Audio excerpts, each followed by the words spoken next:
Oh my God, I forgot to cover last week's F1 opening round in Bahrain. Let's get right to the action. It's a big crowd. There's the formation lap. Green flag, and 2 Red Bulls lead the McLarens. That's a Williams into the guardrail, bringing out the safety car. Seems the crowd doesn't like that. Midway into the race, barriers are moved. But change in Bahrain? Bahrain officials are happy with the status quo. Bernie says the people say it's time for something new. And the race ends with the track covered with what appears to be Ferrari Tifosi. Must be, based on all the red in the crowd.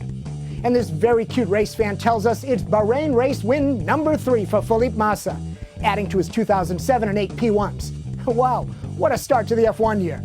Okay, I should be more serious about the human rights side of the Bahrain story. But it's a good thing there was no F1 race. And it's a good thing because covering race results exposes a little problem we're still having here at Shakedown, with the rights to show racing footage. Now, this weekend, it's the Sebring American Le Mans Intercontinental Cup doubleheader kickoff and the season start to MotoGP. So stick around to see how I get you the info as I get around the copyright rules. Because we are so dependent on YouTube for our distribution, we live under their video use rules. And not to make him the villain, but JF's job is to remind us we have 2 strikes against us, including that whole MotoGP debacle that birthed the MotoGP monkey. 1 more strike, and we go off air. And not just me, Derek D, FastLaneDaily, and Road Testament's new Safe Driving series. You know, next week, JF opens your eyes to another safety travesty.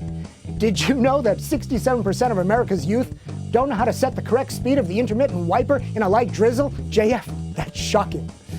But back to the real problem. How can Shakedown bring you racing if I can't show you racing footage? Well, for Sebring, we have our ways. And I'm headed to Florida, so I'll have more info next week. But here's a little bit to know for tomorrow's race.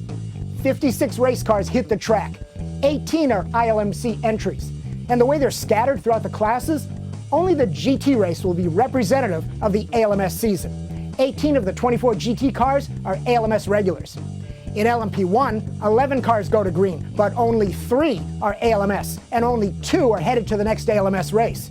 The third, the new Highcroft, has no money, yet, for a full season.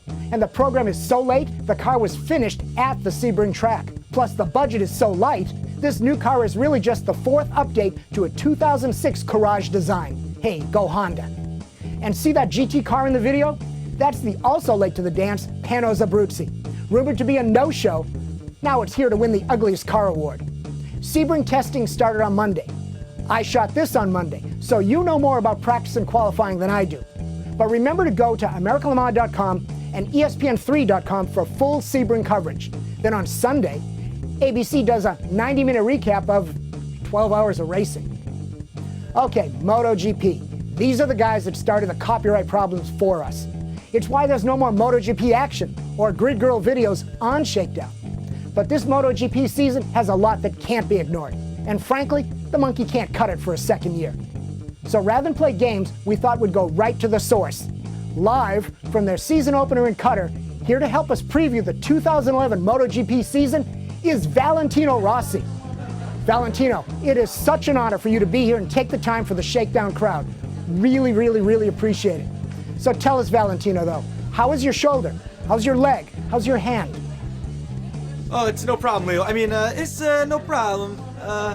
All is healed, but since you are so curious about my physical parts, let me show you my 2 ragazzi that make me race so hard. They are good to go. But my hand, shoulder is men's a man. Nice. But Valentino, you seem to be struggling with your new Ducati. See, our times are behind the Hondas. They have a new seamless shift gearbox, giving them a second per lap advantage. But new Honda rider Stoner, like that Jim Brewer, will fall like your Pesci does every Scorsese movie. So But you said the Ducati ride's different from your old Yamaha. Yes. So this girl, she has to be pushed from the rear. So I slide myself more too. So like a slide. Yeah. Valentino, are we still talking about MotoGP? Anyway, how do you like the Qatar track? Yes, Leo, MotoGP, but I also talk about my girlfriend, you know. Well, the track looks like a hand. So the thumb, the first corner is good for me. the next finger is also good. But this part here reminds me of my old teammate Jorge Lorenzo, because I mean is okay? Or? Okay. So is he still the one guy you want to beat? No. I want to beat Felipe Massa. If I am going to race Italian, I should race Ferrari. I want the Massa's car. Yes, the rumor is that the Ducati ride came with a promise of Ferrari racing.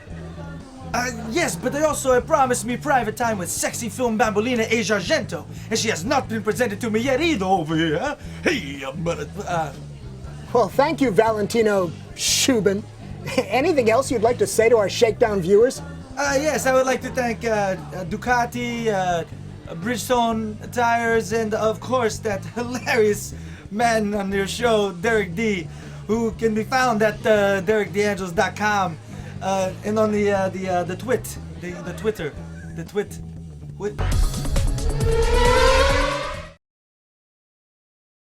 MotoGP rules say no dual clutch gearboxes. So is Honda cheating? No. Rumor is that the gearbox specialist X-Track did the deal here. X-Track makes a single clutch instantaneous shift gearbox for Honda and their IndyCar engines. Maybe the technology got put into their bikes. And maybe Ferrari will be helping Ducati get seamless shift too. Ow, we're living in the fast lane, baby.